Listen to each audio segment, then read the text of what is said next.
Hey, what's up, everybody? This is an open discussion with C3 Films. My name is Chris, and this is. Cheryl. And today we are going to be talking about the Marvel movie Black Widow. So we are going to get into spoiler territory here. If you haven't seen the movie, well, you can go and see it in the theaters if you want to. That's up to you.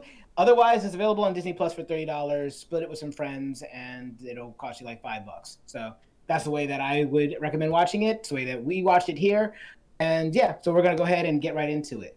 So Black Widow, after all this time as being like a founding Avenger, one of the six original members, gets a movie posthumously, which I thought was a very strange timing. It almost felt like before I even coming to this movie, my thoughts were in the realm of it feels like you guys are doing this because you realize you messed up. You realize that you needed to give this woman a movie sooner and you didn't do it in the time frame that you should have. And now that the character is dead and people are upset that this founding Avenger never got her own movie, now you're trying to go back and kind of fix the mistake. So, that being said, the movie is made, it exists. We now have a standalone Black Widow movie that is her story that takes place in between Civil War and Infinity War. So, what did you think about it, Cheryl? Like, where do you fall when it comes to this movie? I'm pretty neutral about it. I didn't think it was terrible, but I also didn't think it was worth paying to see. I would recommend waiting the 3 months to watch it on Disney Plus when you don't have to pay extra. But it was fun to watch. It was an action movie. It had lots of action. It had lots of fighting. It had lots of humor. I liked, the family dynamic and everything. And I liked, I don't know. It was easy to watch. I guess you could say it's one of those like I just very easily turned my brain off, watched the fighting, and just sat with it. Like that's what movie is. Marvel movie is action and the little substance. Yeah. No, I mean, and for the most part, yeah. Generally, I agree. That these movies like don't really delve into like deep territory. What's interesting about this movie was that I liked it a lot with how it was beginning. The movie kind of felt like a Bond movie. It's funny because then they actually show kind of like when we were watching Rear Window, they show a scene where they're watching James Bond on the television screen. I forget which Bond movie it was, but yeah, the opening montage to the remix to It Smells Like Teen Spirit and all the like scenes and everything, the way it was shot, it feels like the opening of a Bond movie. And I thought that was really cool. The movie also is darker than a lot of Marvel movies. It deals with some really dark subject matter, basically like sending these girls away into this camp to be trained and turned into assassins, and those that don't cut it are just straight up like disregarded and killed. Mm-hmm. So I was Yeah, kind of human trafficking. surprised. Yeah, I was surprised that that's how the movie that's the direction the movie was going right off the bat. I mean, it was kind of like feeling that that's probably where they would end up sort of going, just knowing. I mean, I don't know very much about Black Widow, but I do know that she was trained to be an assassin from a very young age. So I wasn't surprised to see that. I was surprised to see how detailed they went into it in terms of like actually showing us that those scenes and stuff like that. I thought that they were just going to be like, oh yeah, that happened, and I thought they were going to start off with young her being an assassin, not how she became one. Right. Yeah. No, definitely. And you mentioned the family dynamic. One of the things I liked finding out in the movie was how they weren't actually a real family. They were basically just kind of they were given an assignment and they were a fake family and everybody knew except the youngest, which was Yelena. And so for her, she has a very different connection to everyone than they have to each other. And I liked that element of it, like seeing those family dynamics play out in those scenes. That was more fun to me. I enjoyed David Harbour's character as the proud father of his two assassin girls, thinking that he honestly did something good for them, and they're looking at him like, "No, this was terrible."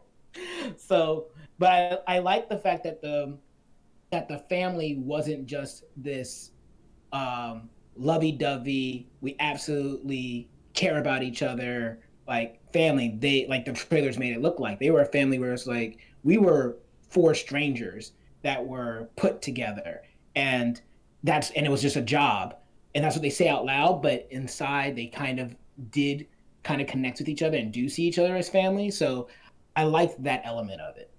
Yeah, I think if you spend 3 years with the same people, you do become a family. So I do see how they do actually care about each other. Um, and I don't know, like it was just funny. I think the only problem that I had though, something that really bothered me, were the accents, because it was so inconsistent. Like first, like Black Widow herself, Natasha doesn't have one, um, and then they're able to, when they're in Ohio, speak to each other without one. Yelena is kind of raised in Ohio and didn't have a accent growing up, so you would think when she is an adult she wouldn't have one. And then, like, apparently they just switch their accents, which I guess I kind of get, but when they're like at home alone, why are they still using American accents? And it's like they're speaking English with their accents, but they're not speaking like grammatically correct, which is like weird to me because I'm like, you know how to speak English correctly without an accent. So why are you like chopping it up right now like you don't know English very well? It's so funny you bring that up because that was one of the main arguments that the group got into at the conclusion of the movie was about the accents, and specifically, Widow being supposedly Russian and everything else like that, and her being an assassin, so maybe that's why she doesn't have an accent. But then when you're with your family, like anybody who has grown up speaking a second language or has grown up with an accent that's not the one that they eventually adopt, all knows that when you get around family or close friends that you speak a certain way with, that accent comes back, when you're not out in public. So I think that's very cool that you brought that detail up, because that was another thing that really stood out to us about this movie. Is it a little nitpicky? Absolutely. However, it's something that we noticed too as a collective. So I think that that's very interesting. It threw me off, and guys, I was by myself. This bothered me. I watched this by myself, so So, as my one group, my one right? person group. No, exactly. So, but here's the other thing. I got to start talking about some of the things that kind of bothered me in the movie. And one of the immediate things that like jumped out to me, and it's going to be mainly story related, because the story itself is a very simple story. Black Widow thinks that the Red Room was destroyed. It wasn't. She teams up with her family to go and take the Red Room down and destroy it for good. Simple story, fine. But what doesn't make sense story wise is how Taskmaster found Black Widow in the first place at the beginning of the movie. When they don't show Taskmaster having any type of tracking on the vials that Yelena sends to Black Widow. So like how does he know that the vials are there? Why doesn't he get the vials before the other guy goes and picks it up and takes it to Widow's house? Why doesn't he get the vials like at that moment? Like, how did he know where the vials were in the first place? Or excuse me, I keep saying he, but we all know what Taskmaster actually is in this movie. But we'll get to that later. I was Um, so confused. It was like, who? Who are you talking about? You're talking about the daughter, right? In the suit? yeah, the daughter in the suit. So it like Black Widow starts this movie on the run. So there's no reason for anyone to know where Widow is. And even the sister doesn't know and just happens, she goes to, like, the way it happens is that she puts the vials in a safe house that was once used by Widow and is using that same safe house, which is a safe house by Shield. It's a little strange if you're trying to be on the run why you use a known safe house, but whatever.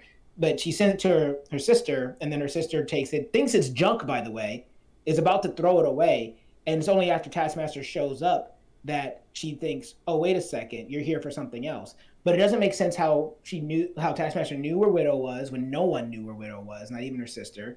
And it doesn't make sense how he knew where the vials were when there's no trackers, the vials.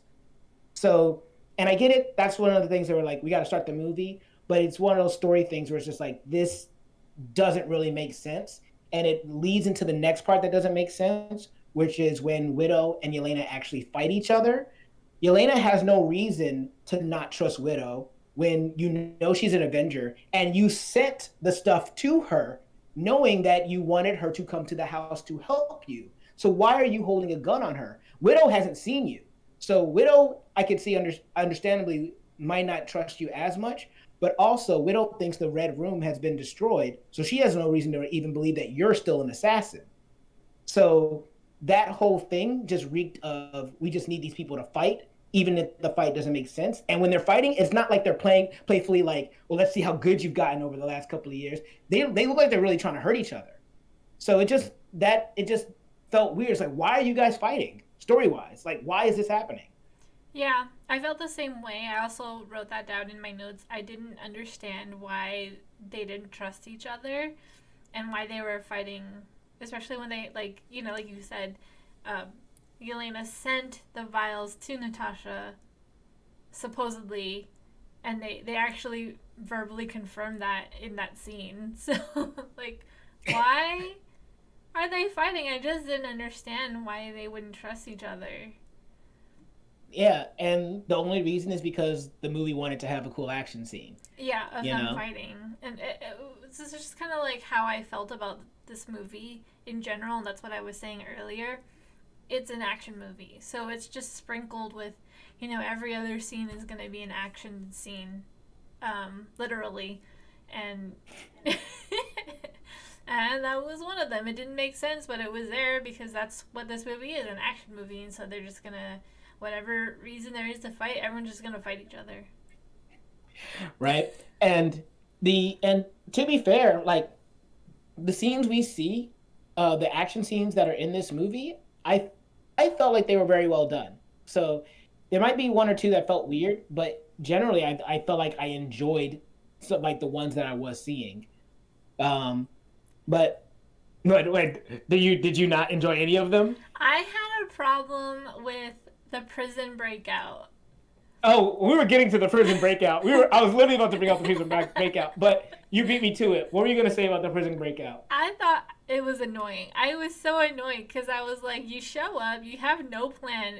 Like it seemed like you had a plan because you gave him an earpiece to break him out, but then you literally just like hover over and like, okay, I'll guide you out the door, but then you figure out how to get up here to the helicopter all by yourself, and then oh wait, looks like you're having problems, so I'm gonna jump down there on the bridge there and just fight people that are not bothering you. And then I need to escape now, and so also Yep. they were like shooting at the helicopter, and apparently they can't shoot the cockpit. And then when she's standing in the doorway, they can't shoot the opening of the doorway. They can shoot on either side of the doorway, They not hit the both sides. doorway. Right? She's sitting there basically chewing gum and pulls out like a rocket launcher, and there's bullets that literally hit either side of her in the doorway, but they don't hit her. So I was like, what am I watching? Why are they doing this? Like, this, it doesn't look good. It doesn't feel good because it feels poorly planned. Like, I don't feel like Black Widow, Natasha Romanoff, would try to break out this guy with zero plan. She's an assassin, and her sister assassin. So why are they like going in like guns a blazing, kicking down the door Winging it. in a helicopter with Yep. no Yep. plan? Which, by the way, is going to lead me to the helicopter scene, the one really, really bad CG moment in this movie. Do you remember when the helicopter just crashes? So they're in the helicopter and they say, we need a certain amount of gas to get to where we're going. And he says, don't worry, we'll make it. And then they do a hard cut and the helicopter just falls and hits the ground. Yeah. And literally the CG looks like something you would see on a television show. It is that bad. And I literally was thinking, someone in editing told you that you can't just cut to the helicopter already crashed and then walking away and have that work, even though that absolutely does work. And so you had to quickly put together a scene where the helicopter crashes, and it looks terrible. It really looks like TV CGI in a Marvel Disney blockbuster movie. Like, how did that make it in? Wow, that just caught me completely off guard. I wasn't sure if you noticed that. I didn't notice it, but now I want to go back and look at it. Yeah, go back. It's right when the helicopter crashes. It's so bad. Um, but yeah, no, the prison breakout, and then they caused all those people to die because they caused an avalanche that comes and just wipes the prison off the face of the map. I guess we can assume that they're all evil, including the guards that work there. But you guys just got a lot of people killed for this one guy. Yeah, sounds like an Avenger move to me. Right? And so the next thing, there's two other big things that we got to mention. So we got to mention the the Harvey Weinstein allegory in this movie because Dreykov is basically Harvey Weinstein.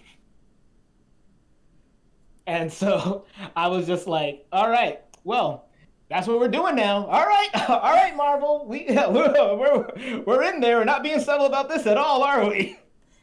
Yeah, it was. I don't. I don't Yeah. have an opinion about it. Besides, like, it was just whatever. It was not original. Mm-mm.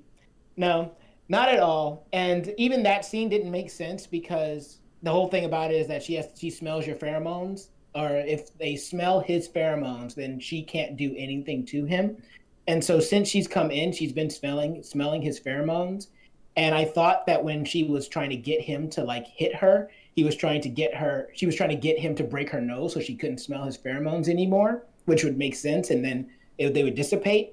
But apparently then she breaks her own nose and then immediately the pheromones just don't have any effect on her, which is not how that would actually work if it has already kind of gotten into your brain, but whatever. But the other weird thing is that like she knew that that he had the pheromones, didn't do anything to like block it so that she wouldn't, well, he said they did say you can't just hold your breath, so there was that.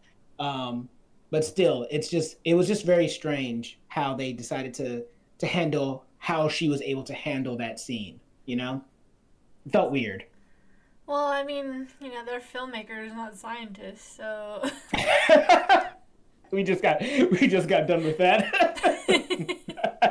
Nice. Inside joke. Yeah, and I'm sitting in a room with scientists and engineers, and they are ready to tell me like that just doesn't work. I mean, and it's hard with Widow because she is a regular human being. So when you see her do these incredible feats, it's kind of like, how is she surviving? Because if there's an MVP in this movie, it's seatbelts. I don't know if you guys have noticed when you saw this movie, but when Widow was wearing her seatbelt in the beginning of the movie where she gets attacked by Taskmaster, her car gets like like blindsided and almost put off like the bridge, and she's fine. But then later, her car actually gets hit with an explosion underneath and flips them over, and it looks like terrible. The car's doing flips, but they got their seatbelt on, so they're fine. So remember, everybody, wear your seatbelts. They'll keep you alive in explosions.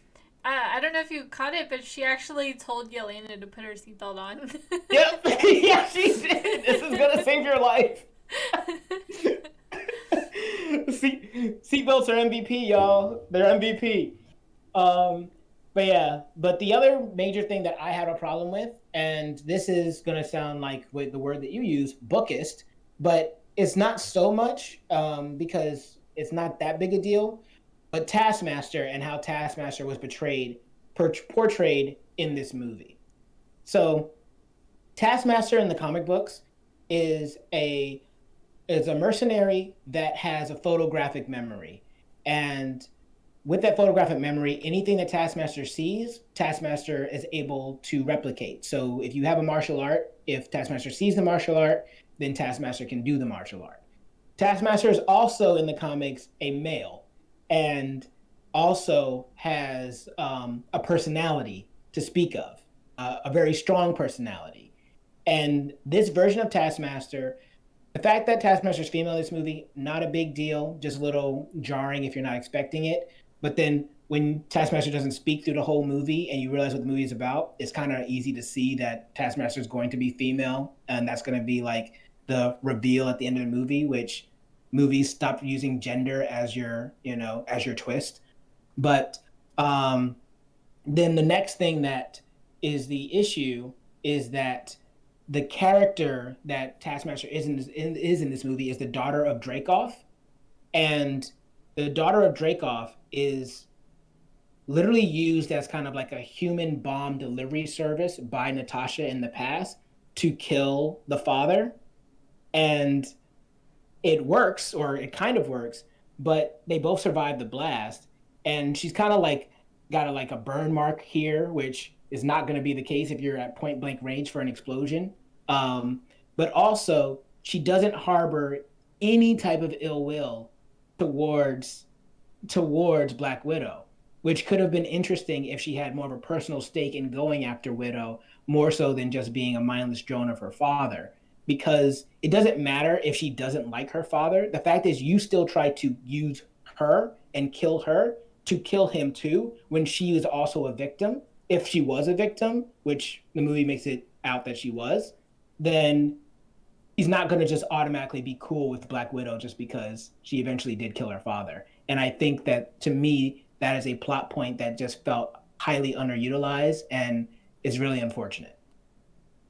Yeah, I could see that. I did feel a little weird about that character versus the widows, because I was like, why is this one so special as opposed to, like, I just couldn't figure out why they needed to have another different character, which is Taskmaster, as opposed to all the other widows, if they're basically kind of represented in the same way, in the sense that they're just being mind controlled.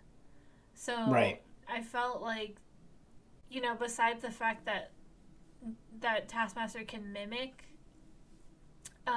combat styles, I was just like, why didn't he just do that to all of them then?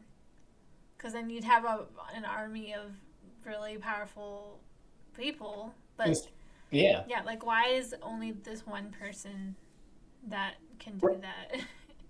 Right, and it'd be different if, because like in the comics, it's a skill that Taskmaster has. Like Taskmaster has a photographic memory, so when Taskmaster sees things, Taskmaster remembers it. It's not just combat styles, but they make it a point that it's a skill, and it almost feels like when you're going through this movie, Taskmaster's almost kind of like a robot. It feels like they're trying to do like something similar to with the Winter Soldier, but I don't think it works this well with this interpretation of Taskmaster. And I feel like it could have been a lot stronger if this Taskmaster did feel different than just the girls. Like, imagine you get to the end of the movie and Widow's thinking that Taskmaster's been brainwashed and under the control the entire time, and Taskmaster's like, "No, I'm doing this because you almost killed me." And then it's like, "Oh wait, you weren't brainwashed this entire time at all." And now this character does feel different than just every other Widow, without, because we don't know if the reason that Taskmaster has the ability to mimic is because that it's an experimental thing or it's just that character. But if that character is brainwashed and doesn't have any real thing to lay claim to themselves, we have no reason to believe that it's their own skill. We can only just believe that it's what Dracoff did. But then how would you conclude the conflict between Taskmaster and Black Widow? You said what? How would you conclude that conflict? I'd have to think about it more, but I feel like that conflict would have to resolve in maybe something where they are fighting and Widow refuses. Like this is like the dumb, the really quick one that's just off the top of my head with no thought. Like if Widow refuses to fight Taskmaster, which Widow did, but there needs to be like an active acknowledgement that this is what's happening because of the thing that I did to you, and the other person understanding that that's what's happening. So if Taskmaster's like, fight me, you almost killed me, you tried to kill me, fight me, I don't forgive you, and then eventually maybe doesn't even say the words I forgive you, but just stops fighting and shows acceptance, then that feels stronger than after their whole fight and she gets de-brainwashed, and the only thing that she can say to Widow is he dead? Talking about her father, but completely glossing over the fact that Widow also tried to kill her. Then that to me feels stronger and is a better character moment, and also can give you another villain character that feels more than just an evil drone, which is the biggest problem with this movie is that the main villain is just pure evil, Weinstein, and the other villain is just mindless drone. Right, and then they could make another movie for Taskmaster.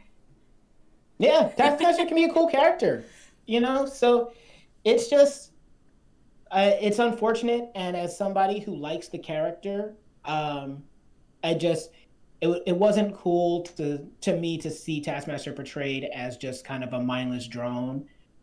It works for Winter Soldier because that's also what Winter Soldier is usually in the comics. But even then, when Winter Soldier is de-brainwashed, so to speak, and you see Winter Soldier fighting with Cap, it's kind of the same thing, right?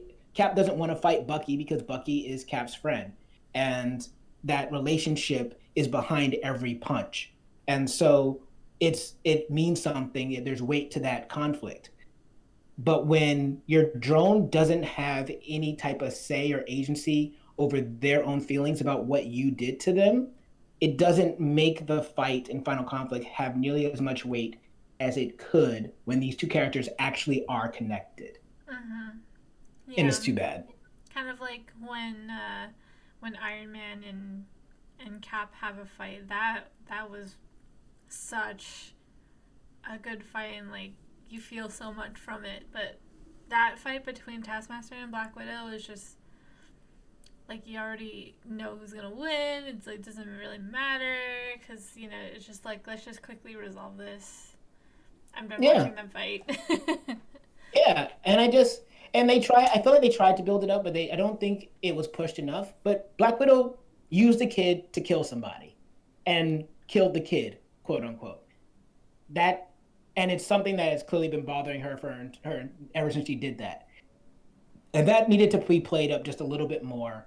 And you can use the character of Taskmaster to do that with Taskmaster's how relentless Taskmaster is when it comes to when Taskmaster first shows up and sees Widow in that car. Like it needs to be, yo, I don't care about the vials anymore. The vials are my mission, but I just saw you. I'm killing you, and it feels stronger. But I don't know. That feels to me just like a missed opportunity. It's not enough to say that the movie is terrible, but it was enough to not make me enjoy the movie as much as I could have. Mm-hmm. There are a couple of other things that there's just a lot to say about this movie. I guess we talked a lot about the things that we didn't like. But I thought it was interesting. It was a little predictable, but I thought it was interesting. I loved Rachel Weisz in this movie, Yeah. and the whole thing with the betrayal, double cross was fun. It was very Black Widow, I think, and it was just weird with the villain being the villain, and he's just like this chump guy. It would have been much stronger if Taskmaster was like the main villain.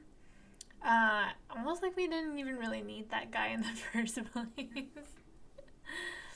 Yeah. But I did like that he like did his whole evil monologue thing, and then of course Natasha's like, "Thank you for cooperating," because she does that in like every movie pretty much. Yeah. No, that was a cool call back, like from the Avengers and how she like got Loki and stuff. I was happy to see that they still had her able to do that because that's supposed to be like her special ability, right? She can get information out of you without you realizing that you're giving it to her. Mm-hmm. Yeah. So yeah, absolutely. Um, but yeah, and like I think that's just about everything that kind of stood out for me. Um, there definitely, like you said, there's a lot in this movie. We really hard we I think we really hit home on kind of like the biggest issues that we've had. Were there other little small things that stood out to you? Not really. I mean, I could talk a little bit about like the after credits scene and such, but I know we're running out of time, so I think we'll have to take put that in the back seat. Okay. So. Cool. So yeah, and if you guys want to hear more about how like what we had to say about this movie, you can always tune into our Twitch streams where we have longer versions of where we talk about these movies and these segments. So make sure you follow us there. But yeah, what did you guys think about the movie? Did you enjoy it? Did you have fun with it? Is it your favorite Marvel film now? Where does it stand on the list of Marvel films? Whatever you thought about it, comment below. Let us know. And while you're down there, if you can give us a like, share, and subscribe. Even if you don't, though, I have been Chris, and this has been Cheryl, and we will see you all next time.